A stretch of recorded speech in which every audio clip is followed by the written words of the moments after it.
pagi Bapak, Ibu, dan Saudara. Senang bisa berjumpa dengan Bapak, Ibu, dan Saudara dalam Morning Call GPIB. Perkenalkan, saya Pendeta Oktarium Selina Fatunebit. Saya pendeta jemaat di GPIB Ebenezer Ketapang, Pos Polkes Penils Pontijaya, Kayong Utara, Kalimantan Barat. Firman Tuhan kita di pagi hari ini terpilih dalam Esra 8 ayat 28. Bapak Ibu, sebelum kita masuk dalam perenungan dan pembacaan firman Tuhan, mari kita meminta tuntunan kuasa Roh Kudus sehingga kita dimampukan merenungkan firman Tuhan dan melakukannya di dalam kehidupan kita. Kita berdoa. Dalam tuntunan dan kuasa Roh Kudus Allah, kami mohon berdasarkan ibadah pagi kami, Engkau berikan hikmat dan pengertian, sehingga kami mampu melakukan apa yang Tuhan firmankan di dalam kehidupan kami, dan menjaga kekudusan diri kami dengan baik. Di dalam nama Yesus Kristus, Tuhan dan Juru Selamat, kami telah berdoa. Amin. Bapak, Ibu, dan Saudara, firman Tuhan terpilih dalam Esra 8 ayat 28, saya akan membacakan buat kita sekalian. Dan aku berkata kepada mereka, kamu kudus bagi Tuhan, dan perlengkapan-perlengkapan ini pun kudus, dan perak dan emas ini adalah persembahan sukarela kepada Tuhan Allah nenek moyang. Roh Kudus menolong kita mewujudkan kemuliaan di dalam kehidupan kita yang melakukan firman Tuhan. Amin. Shalom dan selamat pagi Bapak, Ibu, dan Saudara. Firman Tuhan pada pagi hari ini berbicara tentang proses kepulangan orang Israel menuju ke Yerusalem. Proses persiapan kepulangan orang Israel menuju ke Yerusalem. Dan proses ini dipersiapkan oleh Esra.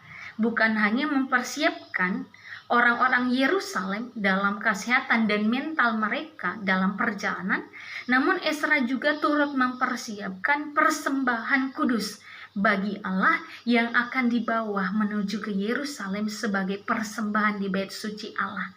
Nah, persembahan ini setelah dihitung, ditimbang oleh Esra, sebelum diberikan kepada orang Lewi dan para imam yang akan membawa persembahan ini, Esra menyampaikan pesannya kepada orang Lewi dan para imam, yang dimana ia telah mempersiapkan bagi para imam dan orang Lewi yang membawa persembahan ini dengan menyatakan bahwa orang Lewi dan para imam adalah orang-orang kudus bagi Tuhan, sehingga persembahan ini menjadi kudus, dan persembahan sukarela ini diberikan kepada Allah. Nah, Bapak Ibu, apa yang menjadi inti dari pernyataan Esra ini? Mau menyatakan begini, orang Lewi dan para imam adalah orang-orang pilihan Allah yang dimana memiliki tugas dan tanggung jawab mengajar, merawat, dan menjaga bait suci Allah. Nah, dalam menjaga, merawat, dan mengajar, mereka dibutuhkan kekudusan diri. Sehingga apa yang menjadi tugas dan tanggung jawab mereka menjadi kudus. Dalam hal ini persembahan pun juga ikut kudus dalam penjagaan diri mereka secara kudus. Nah, Bapak Ibu, firman Tuhan dalam kekudusan diri ini, apa yang menjadi pengajaran bagi diri kita? Nah, Bapak Ibu dan Saudara, saya tahu buat saya dan Bapak Ibu saat ini sedang berjuang untuk dapat hidup kudus. Walaupun kenyataannya hidup kudus sangatlah susah dan tidak gampang untuk dijalani. Kita boleh membuka diri untuk dunia, namun ada batasan atau tembok diri kita untuk dunia. Contohnya seperti ini. Kita boleh mengikuti perkembangan zaman, menggunakan handphone. Kita boleh menggunakan aplikasi Facebook, Instagram, YouTube dinonton, tapi dalam jalur etika yang baik. Dalam hal ini bahwa sedang banyaknya orang tidak dalam etika yang baik mempergunakan Facebook, Instagram, YouTube, karena banyaknya orang mengambil kehidupan orang lain bukan sebagai contoh, namun mereka mengambil kehidupan orang lain, cerita kehidupan orang lain, yaitu dibawa di dalam kehidupan keluarga dan dijadikan gosip, dijadikan bahan olok-olokan, dijadikan bahan cerita, dijadikan bahan gosip bukan hanya di dalam keluarga, tapi terkadang kala dibawa di dalam perkumpulan, dibawa dalam persekutuan, dibawa dalam pertemanan, dijadikan gosip dan bahan cerita, olok-olokan dan ejekan. Nah, berdasarkan hal ini bagaimana caranya kita menjaga kekudusan diri ketika kita mengikuti perkembangan zaman, namun kita tidak menjaga batasan etika kita. Nah, Bapak Ibu, berdasarkan hal ini maka kita belajar bahwa kita boleh mengikuti perkembangan zaman menggunakan handphone, Facebook, Instagram, nonton YouTube, tapi dalam batasan etika yang baik. Sehingga kekudusan diri kita tetap terjaga dan orang lain yang melihat kehidupan kita juga dapat merasakan kekudusan diri. Dan kita juga melihat orang lain boleh juga menjaga kekudusan diri kita. Dalam komunikasi kita, dalam pola pikir kita, kita tetap jaga dalam etika kita. Sehingga Instagram, Facebook, YouTube difungsikanlah dengan baik dalam hal memberikan foto-foto yang baik, kebahagiaan, duka cita, ataupun memberikan status-status yang baik yang membuat orang lain yang membaca pun merasakan damai sejahtera, dan juga orang lain yang membaca pun boleh merenungkan firman Tuhan berdasarkan kehidupan kita. Dan Bapak Ibu, bukan hanya diri kita secara pribadi yang dijaga kekudusan diri, namun juga generasi kita selanjutnya perlu kita jaga. Dalam hal ini adalah anak-anak kita di rumah. Mendidik mereka dalam batasan-batasan tertentu. Saat ini kan anak-anak di rumah menggunakan handphone dalam belajar, bermain, kuliah, bekerja, bersosialisasi, berkomunikasi dari handphone. Segala sesuatunya menggunakan handphone. Dan terkadang kita tidak melihat apa yang mereka pelajari, apa yang mereka lihat dari handphone. Kita memberikan sebuah kebebasan tanpa membatasi bagaimana mereka dapat melihat dalam pola pemikiran mereka untuk belajar. Dan tanpa membatasi hal itu, anak-anak kita di rumah bisa juga melihat hal-hal yang tidak baik di dalam perkembangan zaman. Karena tidak semua di dalam YouTube, Instagram, Facebook itu bisa menampilkan hal-hal yang baik dalam pendidikan.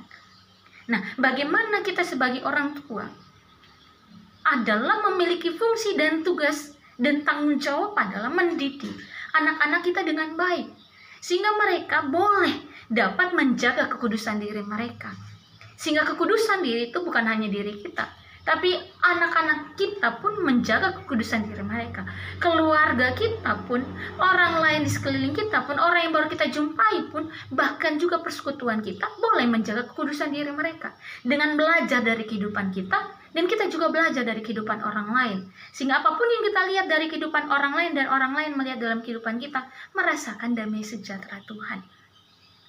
Ada hal penting yang dapat kita lakukan dalam menjaga kekudusan diri kita. Untuk pertama kali kita lakukan, Bapak Ibu, yaitu mengawalinya dalam doa dan perenungan di setiap pagi.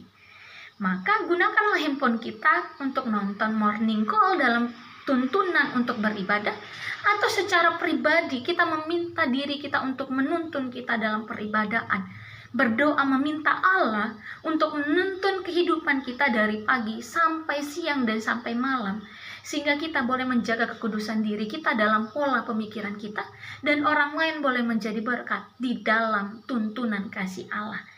Buat Bapak Ibu yang saat ini sedang berjuang dalam menjaga kekudusan diri, semangat dalam menjaga kekudusan diri. Buat Bapak Ibu dan Saudara yang saat ini baru saja mau mengawali menjaga kekudusan diri, semangat, jangan putus asa walaupun sulit, tetaplah berjuang menjaga kekudusan diri. Sehingga kekudusan diri itu bukan hanya kita, tetapi orang lain juga boleh turut merasakan kekudusan diri. Demikian firman Tuhan. Amin. Bapak Ibu, mari kita satu di dalam doa. Kita berdoa. Allah Bapa kami dalam tata kerajaan surga, kami mohon Tuhan, Tanpa pertolongan Tuhan kami tidak mampu menjaga kekudusan diri kami. Kami mohon dalam perlindungan dan juga penjagaan Tuhan. Mampukan kami untuk menjaga kekudusan diri kami. Dan mampukan kami menjadi berkat bagi orang lain. Sehingga orang lain juga boleh rasakan damai sejahtera. Dan mereka juga boleh menjaga kekudusan diri mereka. Berkati keluarga kami, berkati anak-anak kami, berkati orang-orang yang kami kasihi, berkati persekutuan kami, berkati bangsa dan negara kami, berkati pemimpin kami. Mampukan kami segala sesuatunya boleh menjaga kekudusan diri kami. Di dalam nama Yesus Kristus, Tuhan dan Juru Selamat, kami telah berdoa dan mengucap syukur di pagi hari ini. Amin. Demikian ibadah kita, Tuhan Yesus memberkati.